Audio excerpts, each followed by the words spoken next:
السلام عليكم ورحمة الله وبركاته. أهلا بكم معانا في جولة جديدة من جولات قناة هاني تورز. إن شاء الله النهاردة هناخدكم في مكان جديد في مدينة شرم الشيخ. بس قبل ما نروح هطلب منكم نعمل لايكات ونشير الفيديوهات ونفعل الجرس. القناة داخلة بفضل الله وفضلكم على 500 مشترك، عايزين نوصلها ل1000 مشترك بمشيئة الله. ويلا بينا نقوم بالجولة. النهاردة إن شاء الله هنروح سوهو سكوير، وهو عبارة عن مجموعة مطاعم ترفيهية في مدينة شرم الشيخ. وأصبح سوهو سكوير من الأماكن اللي لازم يشوفها أي زائر لشرم الشيخ، والاسم مقتبس من ميدان سوهو الشهير بلندن، أي المنطقة الساحرة، وبيقدم لمسة بين الروح اللندنية والمصرية. وهو عادة مليان بالسياح من جميع أنحاء العالم، بس كتير من أهل مصر بيفضلوا يقضوا أجازاتهم في شرم الشيخ، وخاصة في سوهو سكوير. وقد حصل ميدان سوهو على جوائز كثيرة بسبب عروضه الترفيهية وشعبيته المتزايدة، وكمان الاعتراف بها على المستوى الدولي.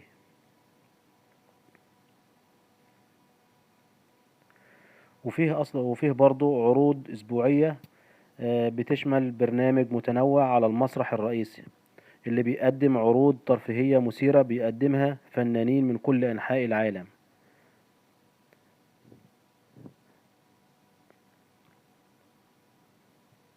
العروض المقدمة بتشمل عروض بالنار ومغنيين ورقص شرقي وموسيقى، كلهم مع فريق من المؤدين بيركزوا على المواهب الشرقية. وكمان برضو عامل الجذب في سوهو سكوير هي النافورة الراقصة الشهيرة. هي بتشتغل من الساعة 6 مساء، وبتكون عبارة عن عرض مائي راقص مع ألعاب نارية بيتم إطلاقها في الهواء بشكل متجانس، مع أغاني مشهورة بمجموعة من اللغات المختلفة. والنافورة بتشتغل أول ربع ساعة من كل ساعة، يعني من الساعة 6 كده مثلا ل6:15، من 7 ل7:15، من 8 ل8:15. وطبعا العرض شغال لغاية حوالي الساعة 1 بالليل كده، برضو الدنيا شغالة. وبرضو زي ما احنا قلنا برضو ان سوهو سكوير برضو في مجموعة متنوعة ومتميزة من المطاعم، بتختلف في أذواقها، وبتختلف برضو في أسعارها أسعارها، وبتختلف برضو في أذواقها برضو زي ما احنا قلنا.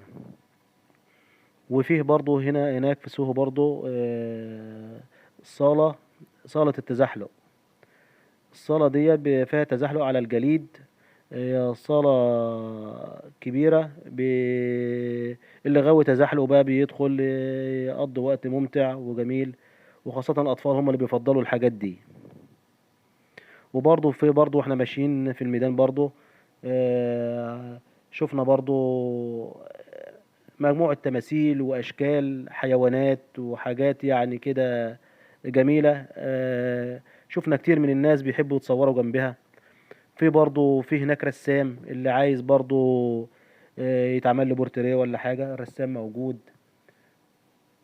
وفي برضه ركن المشاهير برضه اللي عايز برضه يتصور جنب اللوجو بتاع سوهو برضه بيقف يتصور. ودي كانت حاجة جميلة برضه شفناها. الناس بتحرص ان هم ايه ياخدوا حاجة تذكارية، صورة تذكارية برضه هناك في المكان. وبرضه عرض النافورة برضه كان جميل برضه، يعني اتعمل بكذا شكل وبكذا طريقة وبكذا برضه أغنية وبكذا لغة برضه زي ما احنا قلنا في الأول. وبصراحة كانت سهرة جميلة وممتعة. حاجة جميلة خالص وحاجة راقية.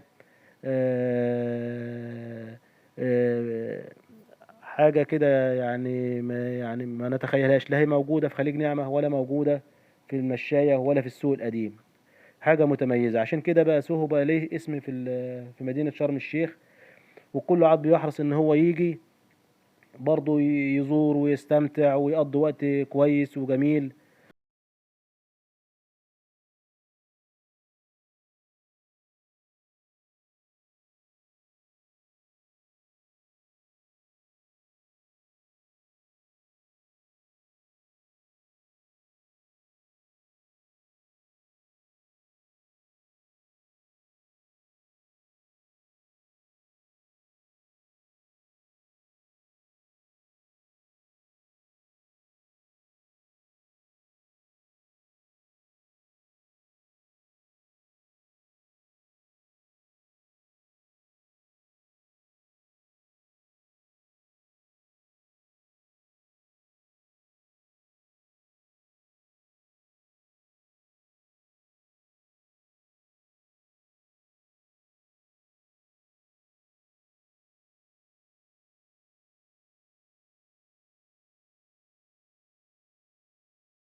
تكون موجودة خالص.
وإلى هنا نكون قد أنهينا جولتنا في سوهو سكوير، وإلى اللقاء في جولة أخرى، والسلام عليكم ورحمة الله وبركاته.